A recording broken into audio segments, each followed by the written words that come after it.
We were so close to making something magical happen, and then it got cruelly taken away from us.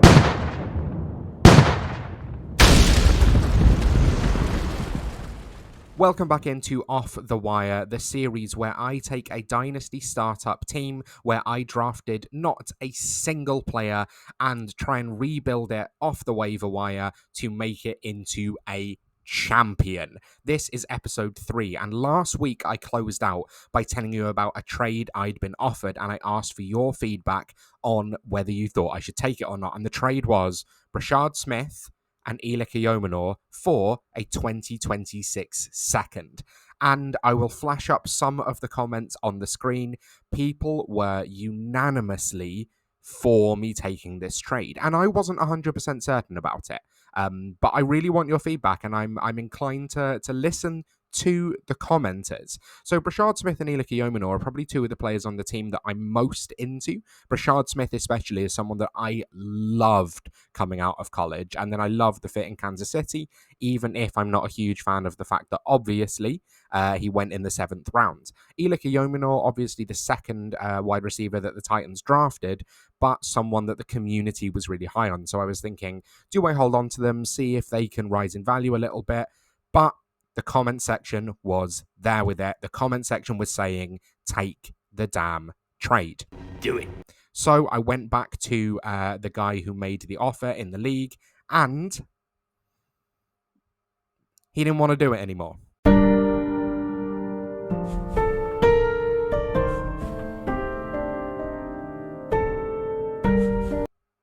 He had made waiver claims, he'd filled out his roster, he'd now have to drop a couple of players to do it. This is part of the issue with this series where I'm making decisions week on week, is that if I have to move quickly on something, sometimes it's not going to happen. And I wanted your advice for it, and you told me to do it, and then it didn't end up happening. So that is a little bit of an annoying way to start off this week's video, but I did manage to make another trade. I'm going to tell you about it in a little bit, but we're going to start off by taking a look at some of your comments and some of the things that you thought made sense to do in order to try and revamp this team. So, first of all, thank you so much for all of the comments. I've been loving the engagement that you guys have been having in this series. We had a couple of comments focused on the same player, which always makes me really interested. We had Callum W saying, if you can get Isaiah Likely for cheap, I think that's a good move for the future. And that is the same as Josh Gown, who we featured last episode, saying would likely be worth targeting before Andrews moves on. Now, I'm really interested about your thoughts here. Tight end is probably the area of the team where I'm the most sat. I have Brenton Strange, Theo Johnson, and Ben Sinner. So Isaiah Likely would obviously be the tight end 1 on my team, but it's probably the area where I don't really need to target an upgrade because it's, well, saying it's the most set is not a huge deal because obviously nothing else is particularly great on this team, but it's probably the area where I'm looking the strongest. So I'm intrigued to know your guys' thoughts on, do you still make upgrades regardless, or do you try and go, okay, tight end, we probably can get a breakout there. One of them will probably break out. We'll leave it there. We'll move on. And then if you're a fan of Isaiah Likely, let me know what you'd pay for him. I'm in a little bit of a conflicted moment here where I don't really want to sell any of my seconds or firsts, but I don't know if you're going to get it done for Isaiah Likely with just a third. We've had a couple of comments for people saying, why don't you offer third for this player? And I have gone out and tried, but the problem is I just don't know if you're going to get it done. I don't know if you're going to manage to get that. And I think spending the 201 on someone is really not going to be the best strategy for this team. But we'll come back to a little bit later about the trade that I managed to pull off and see if we might want to use some of that draft capital instead. Then we had a fantastic comment, really, really thorough and detailed, by Flair Espion, a friend of mine from a Pokemon League that we play in together, saying that he would go out and buy Ja'Cory Krosky-Merritt and Orande Gadsden, talking about selling one of my veteran wide receivers and getting a little plus on top, so Christian Kirk or Adam Thielen. Now, both of these players are owned in this league, so I want to know, and particularly from you, Flair Espion, would you go and spend a third on these players? I think I want to take a lot of shots, and I obviously did it already with Roshan Johnson and with all of the players that I've got off waivers. But the question is now, am I willing to go and keep spending that capital, or do I want to wait until the draft, or potentially wait in season and use it to buy injured players and try and churn my roster over that way? He also then said about keeping my draft capital. So obviously the first and seconds is going to be really important. But then one of the other things, and this is going to be one of the big things I want to talk about in this video, is he said I would be targeting Daniel Jones. So to quarterbacks, he said Sam Howell, Malik Willis, and Jake Hayner could be targets as well, but he said Daniel Jones, which was a running theme. We had a couple of comments about quarterbacks. We also had Kevin Hutchinson saying Justin Fields is still relatively cheap. You might be able to get him for one of your thirds and an additional player on top. So I really want to talk about quarterback. This is going to be the running theme until I manage to get one. So I have a little bit of draft capital available now. And I started having a look through the dynasty rankings from Keep Trade Cut, which I'll flash up on the screen here to show you kind of the QB 30 to 40 range and see if there's anyone that we're potentially looking to buy here. You can obviously see my QB1, Kirk Cousins, at the bottom there.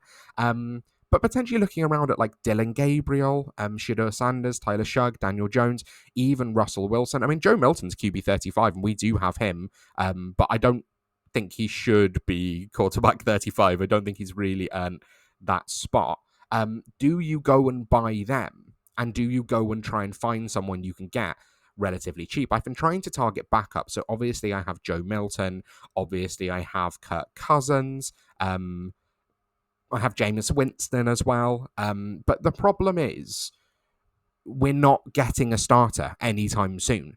And I'm not sure whether I want to go and do that now and whether I want to offer a couple of my thirds now and get a starter and start taking pot shots on quarterback, because we're going to have to take a lot of shots for this thing to work out. Unless we're just going to say, do you know what? We're going to continue to punt quarterback. We're going to wait all the way until the draft next year, and then we're going to add, or even the draft the year after, and then we're going to look to add that quarterback. So it's a little bit of a difficult one for me, and I really can't figure out what to do with quarterback. My current leaning is that I will just continue to take shots on backups, but I'm not going to go and spend any of my draft capital. I'm not going to go and take a big shot on someone. I'm going to say, okay, I'm going to send a 2 this year and a 2 next year to try and get, maybe a Jalen Milroe or a Jackson Dart or a Jared Goff or Tua or something like that. I think if someone gets injured in season, we can absolutely go and try and get them.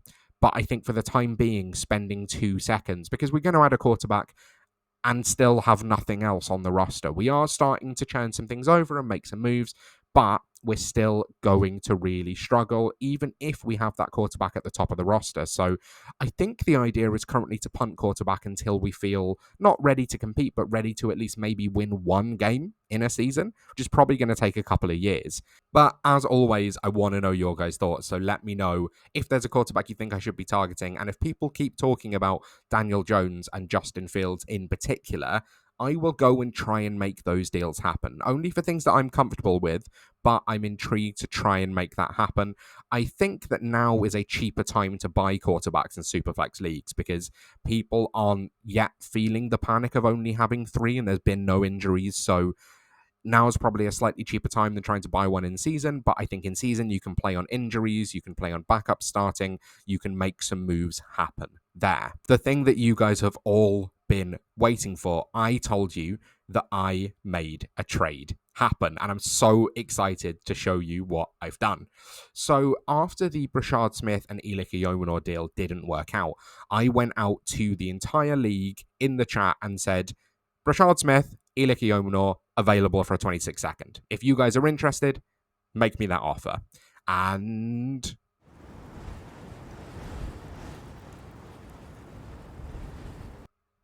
nothing came in. So I thought, let's try and be a bit more proactive. Let's try and get some of the valuable players that I might have and try and flog them. And I was thinking, I'm getting a second. I'm getting a second before I need to make this video today. So I went out and I took Adonai Mitchell And I went initially to the people that had tried to make a claim on him. So AD Mitchell is someone that came up a lot when people were talking about waiver claims and people you should buy for a 3 with a potential breakout chance. And so I went and offered him to all of the people that had made a waiver claim on him for a 26 second. And there were some interesting conversations with people who were slightly interested. But my thinking was I managed to find someone who was definitely interested and saying, AD for picks could potentially work. But I need a little bit more on top. So my thinking was, well, I'll add in one of the rookies, and it is a guy that I like, but if I add in Ty Felton, would you make that happen for a 26 second? And Jay Les, my friend James, said yes. So we officially have added another 2026 second round pick to the team, and I'm absolutely buzzing for this. So we now have, looking into next year, 2 2026 seconds and 3 third round picks. So we're starting to arm ourselves with a little bit of draft capital and see what we can potentially do with it going forwards. And I would have no issue. I don't really want to spend my second round pick, but I wouldn't really have an issue with spending James's 26 second round pick and seeing if we can use that to marginally upgrade someone else and then upgrade someone else and upgrade someone else. Like, for example, selling, so I sold Trevor Etienne for a 2026 third, and I spent that pick on Roshan Johnson, who, if he has a role going into the season, I'll probably look to sell for a 2026 second, and then maybe buy someone with that. And you can see the thought process that I am starting to put together. So I know it's not a huge amount, but I am absolutely delighted to have added another second round pick to this roster. I think that is going to be absolutely huge for us going forwards, and I am buzzing to have added that to this roster. So let me know if there's anyone that you'd be targeting with that second round pick. We're not selling our 201. We know we're not selling our 201. But now that I have the extra second, should I be going and trying to get a quarterback with that? Should I be offering that for Daniel Jones or that for Justin Fields?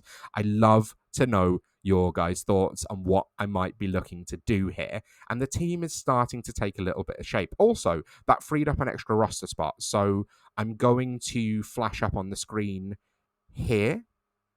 Hopefully that's happening here currently.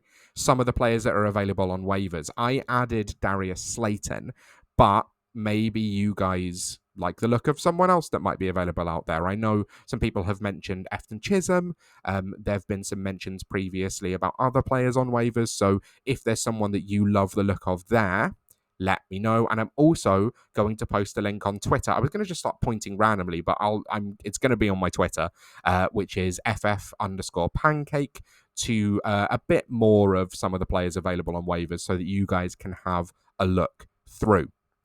We're going to leave it there for today.